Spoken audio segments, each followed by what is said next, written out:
ஸ்கூல்லாம் திறக்க போகிறாங்க, எல்லா அம்மாவும் பிஸி ஆகிடுவோம். இருக்கிற வேலை எல்லாத்தையும் பார்க்க வேண்டியிருக்கும். அம்மாக்கள் வேலைக்கு போகணும், குழந்தைங்கள பார்த்துக்கணும், சமைக்கணும், சாப்பாடு கொடுக்கணும், எல்லாமே பண்ணணும், ஹஸ்பண்ட் ஆஃபீஸ்க்கு அனுப்பணும், இப்படி பல தரப்பட்ட வேலைகள் இருக்கும். இருந்தாலும் உங்களுக்காக ஒரு அரை மணி நேரம் ஒரு நாளைக்கு ஒதுக்கி வச்சுட்டு அந்த நேரத்தில் கொஞ்சம் ரெஸ்ட் எடுங்க. உங்களுக்கு என்ன பிடிக்குமோ அதை செய்யுங்க.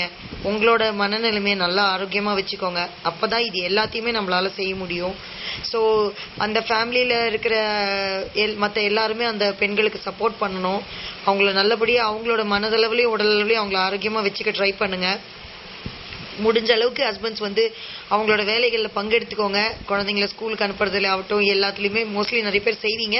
இருந்தாலும் இன்னும் கொஞ்சம் கேர் எடுத்துக்கோங்க. ஏன்னா இப்போ இருக்கிற உலகத்தில் டிப்ரெஷன், ஸ்ட்ரெஸ் அப்படின்னு எல்லாருமே நிறைய அதுக்குள்ளே போயிடுறோம். அது எல்லாத்தையும் தவிர்க்கிறதுக்காக இது எல்லாத்தையும் கொஞ்சம் ஃபாலோ பண்ணுங்கள் ஃப்ரெண்ட்ஸ். தேங்க்யூ. லைக் பண்ணுங்கள், சப்ஸ்கிரைப் பண்ணுங்கள்.